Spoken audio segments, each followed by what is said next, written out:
So, hindi pa umiinit sa upuan si VP Sara ay pinagbabalakan ng ipa-impeach. Again po, ang impeachment case, lalo sa Pangulo ng Pilipinas, ah, immune kasi sa kaso ang Pangulo ng Pilipinas. Ibig sabihin, hindi siya pwedeng kasuhan kahit anong gawin niyang kalokohan. Saklap, no? Kasi parang ano yun isa sa mga ano ba dyan, privilege baga ng isang pangulo na hindi siya pwedeng kasuhan dahil siya ay, kumbaga parang siguro ang dahilan nila dyan para hindi magkandagewang-gewang yung bansa, di ba? Dapat yung kapitan ng bangka or barko ay hindi dapat maging unstable sa kanyang posisyon, dahil kapag ka ang nagtitimon or ang nagpapaandar ng ating bangsa or bangka ay malagay sa alanganin, buong bansa natin ang mapapariwara or lulubog. Baka yun ang dahilan kung bakit immune sa kaso or hindi pwedeng sampahan ng kaso ang isang pangulo kahit pa apakarami niyang kalokohan, kahit pa siya ay nutil, kahit pa siya ay noy-noying, bongbonging, you know what I mean. 'Di ba? Kahit kamkam ng kamkam or 'di ba? Parang walang kamalayan sa mga kamkaman blues ng mga kanyang subordinates at ng mga iba pang public officials. Tapos kahit siya ay parang lampadodong na parang namamaga ang pes at nanonood ng basketball. Basketball, basketball, ang sarap-sarap mag-basketball. Sabi nung basketball. Ano ba 'yun? Okay. Yeah. So safe po, immune ang mga pangulo sa kaso, hindi sila pwedeng kasuhan. But pwede pa rin pong tanggalin sa pwesto ang isang presidente by means of impeachment. So siguro kung hindi na talaga tolerable yung mga practices niya ay like sobrang kurakot pala. Yun nga, kurakot. Kailangan talagang ipa-impeach. Or maybe iba yung nagpapatakbo ng Pilipinas, or maybe nandaya ng eleksyon. Yan, mga impeachable offenses. O, yung may mga dahilan, 'di ba? May pwedeng grounds for impeachment. Ngayon, ang gagawin siguro ng isang pangulong tuso or kung sino man ang nagpapatakbo ng gobyerno ay kailangan kakontsyaban niya ang mga mambabatas natin sa legislative department. 'Di ba? Sa lower house na merong 300 plus na mga kongresista and sa upper house na merong 24 senators. Kailangan kakontsaba niya yan lahat or at least majority para hindi siya masyonggal ever sa pwesto. Ngayon, sino ang mga pwedeng i-impeach? Ang Pangulo ng Pilipinas, pupuntahan natin mamaya yung ating saligang batas, 1987 Constitution. Boring yan, pero at least ako nagdi-discuss, hindi man ako boring na. Di ba yung ibang vloggers, boring, di ba? Ay, wala man ako tinutukoy, mga ate at kuya, huwag kayong ganyan. Pero nakita ko talaga yung ibang vloggers, ang boring. Diyos ko, yung isa nga, 100,000 yung followers, tapos yung videos niya, hindi man na nagwa 1,000 ang views. Sa channel natin, bongga. Okay. Kahit paano, kahit maliit ang ating channel. Pangulo ng Pilipinas pwedeng i-impeach, Vice President pwedeng i-impeach, mga nasa Supreme Court Justice, mga Justice ng Supreme Court pwedeng i-impeach at ilan pong mga Constitutional Commissioners. Okay? So, hindi yata na-i-impeach ang mga senador, mga ate at kuya. Powerful. Kahit mga kongresista, hindi. Ano kayang ginagawa nila kay kay singit lang natin. Ano kayang ginagawa nila kay Teves? As in, aalisin nila sa pwesto, like tatanggalin nila bilang kongresista. I don't know what power they are exercising anyway. So ito po yung balita patungkol kay VP Sara. Sabi ko nga po, hindi pa umiinit sa upuan si VP Sara, at least naka 1 year na mahigit katulad ni Papshi, pero ito na, may impeachment plan. At bakit? Malaki baga ang kasalanan ni VP Sara? Gaano katindi ang korupsyong ginawa ng ating Pangulo? Pangalawang Pangulo, naku, nadulas ako, baka maging Pangulo nga yan, no? Alam nyo naman ang bibig ko, no? Minsan may blessing. Nagdidilang anghel ang Prinsipe Isa. Ano kaya ang kasalanan ng ating pangalawang Pangulo kung bakit pinagbabalakan siyang tanggalin sa pwesto through impeachment? Ito po yung post ng ABS-CBN. Nais ng Kamatayan Block. Again po, ang Kamatayan Block ay mga legal fronts ng mga teroristang NPA. Again, ang CPP, NPA, NDF or Communist Party of the Philippines, New People's Army, and ano ba yung NDF? National Democratic Front. Yang tatsulok na yan, diba? CPP, NPA, NDF, the triangle nga salot, kaya siguro ang kanilang logo may triangle, ay tag na po as terrorists ng international international community. At meron na rin tayong Anti-Terror Act, may batas na tayo laban sa mga terorista. Nagtataka ako bakit pinapasweldo pa ang mga yawa gid na yan. Kamatayan Black, sino ang nag-red tag sa kanila or ang nag-truth tag? Mismong si Joma Sisuning na nagtitinikling na ngayon sa dagat-dagatang apoy, right? Yun mismo ang nagbanggit na ang Kamatayan Black ay parte ng kanilang organisasyon, tapos pinapasweldohan na pa natin, tumatanggap pa ng sweldo galing sa buwis ng taong bayan. Sino ang dapat i-impeach? Well, anyway, nagsampa daw ng kasong impeachment balak or nais magsampa ng Kamatayan Black ng impeachment complaint laban kay Vice President Sara Duterte dahil sa umano'y hindi otorisadong paggamit ng kanyang opisina ng confidential funds noong last year, 2022. Hindi daw otorisado. Confidential funds. So, hindi ko alam kung paano ginagastos yung confidential funds. Baka ito ay sa mga surveillance. May mga teachers po kasi allegedly na miyembro ng makakaliwang grupo. Ibig sabihin, miyembro ng mga terorista. Biro nyo yun, second parent ng mga anak nyo kung kayo man ay mga magulang. Second parent ng mga nag-aaral. NPA. Ano ang future ng mga bata kung yung pinagkakatiwalaan ng mga parents ng kanilang anak kapag sila ay nasa trabaho, majority of the waking hours of the, at least siguro sa dating curriculum, majority of the waking hours ng mga bata inilalaan sa school. Ibig sabihin mas gising sila sa school kapag school, 'di ba? Pag may pasukan, pag uwi ng bahay, konti lang naman ang ilalaan nilang oras na gising sila, tutulog na. Pagkatapos gumawa ng mga homework, gawaing bahay, tulog na. So yung gising na oras ng mga mag-aaral or estudyante ay mas mahaba sa school kaysa sa bahay. Pagising nila ng umaga, ligo, kain, alis, diretso ng school, tama ba? Again po, mas mahaba ang gising na oras ng mga bata sa eskwelahan. Kasalamuha ang pangalawang magulang. Kami yon, mga teachers. Tapos, ang teachers, recruiter. Kaya may confidential funds ang Office of the Vice President, lalo na ang DepEd na hawak din po ni VP Sara. So baka yung confidential funds nilalaan nila sa surveillance. At kung ano-ano pa, baka mamaya may baka pot money, gastusin sa pagtitik-tik sa mga makakaliwa kasi gigil si VP Sara. Ang pinaka recruitment ground po kasi ng makakaliwang grupo, eskwelahan, particularly Metro Manila. Bakit? Kailangan ng mga NPA ng matatalinong miyembro na balang araw magiging leaders din nila. Hindi naman pwede yung boplax lang. 'Di ba? Oh. At saka mga bata, lalo mga teenagers, lalo na po itong mga high school and college students. Sila yung not necessarily teenagers but youth, 'di ba? Even the Gen Zs. Parang they are longing for attention.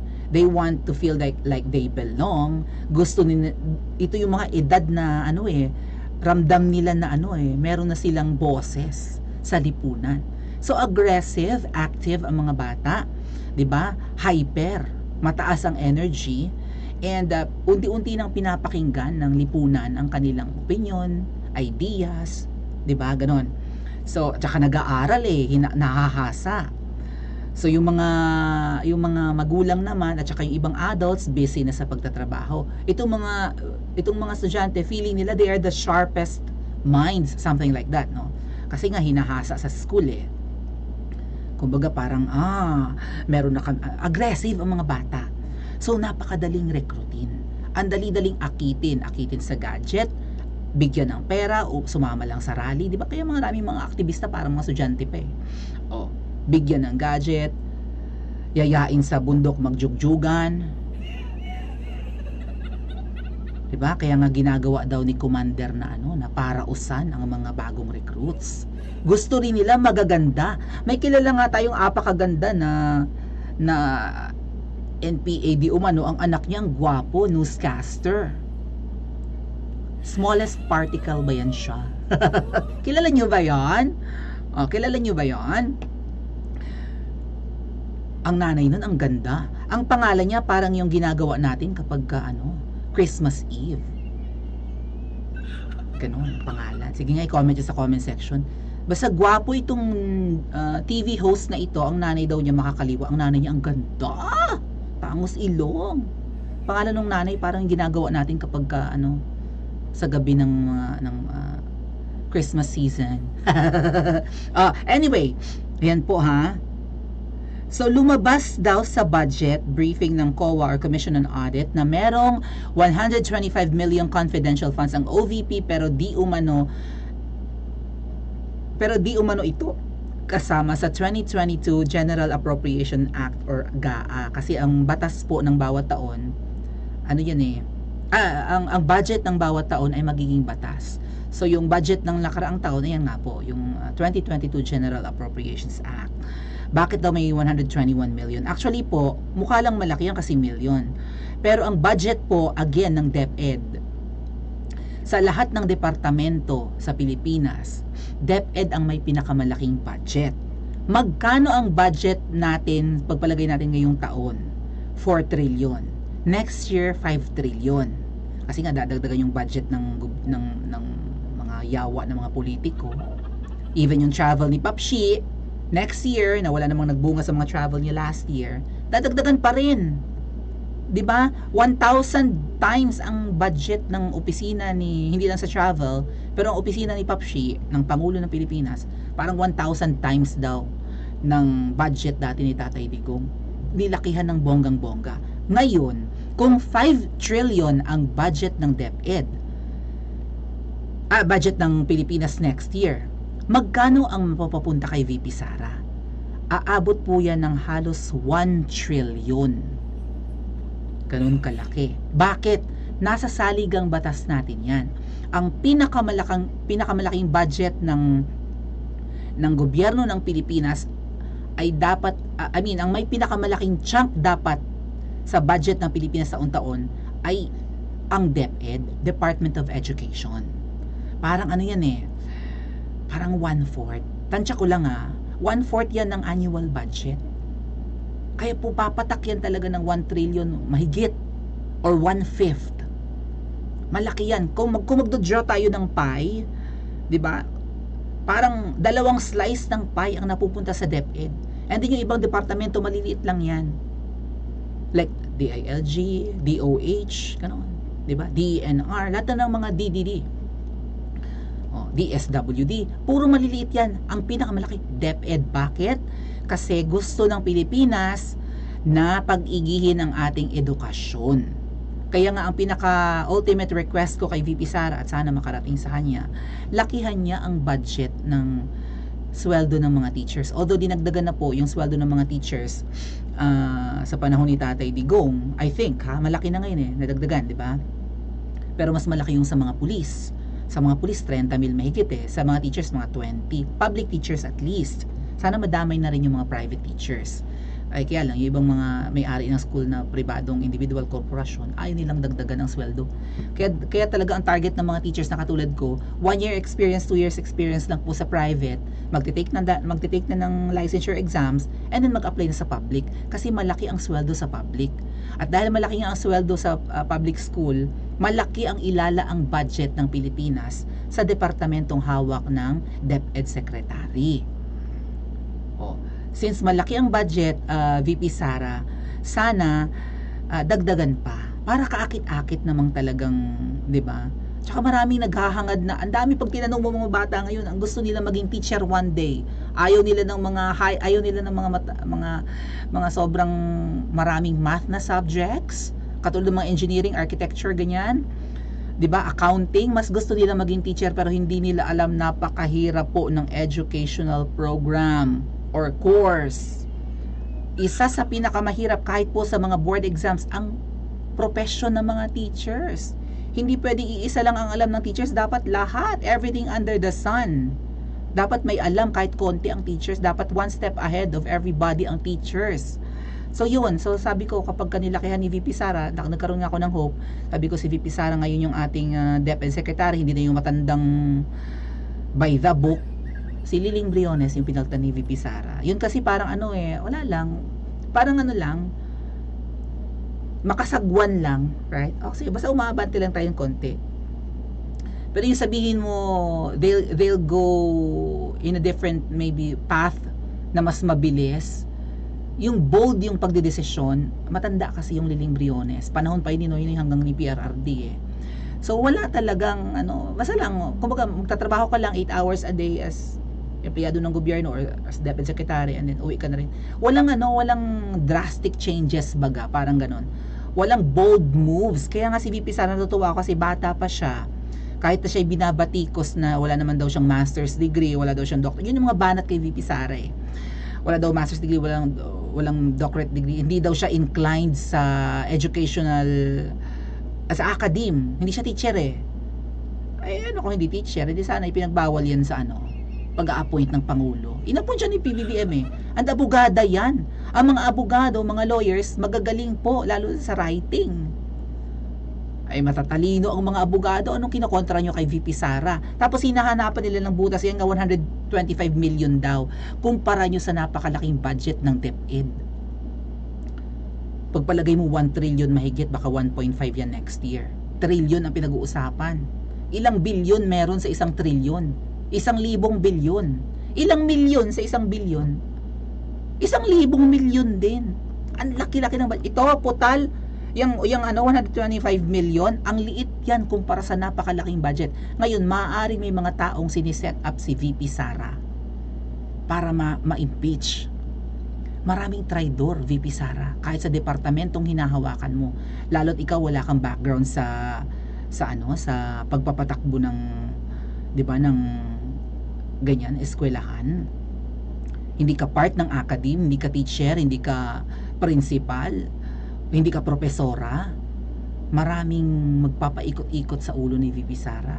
Gagawin kang busy ng mga papupuntahin ka sa kung saan saang probinsya, kunwari brigada eskwela, kunwari bibisitahin mo habang abala ka VP Sara kasi buong Pilipinas ang sakop ng DepEd.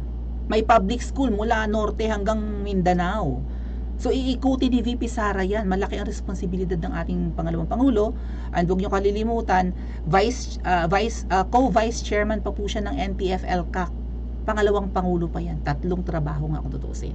So baka may mga taong di ba, mang set up kay VP Sara para ma-impeach mismong mga kasamahan niya sa DepEd. And take note, ang kamatayan block, si Franz Castro, sagot ni VP Sara yan. Okay. So, take note, si Franz Castro ay congresswoman ng ACT Teachers Party List. Party list na nagre-represent ng mga teachers at meron silang, I think, 100,000 members na mga teachers.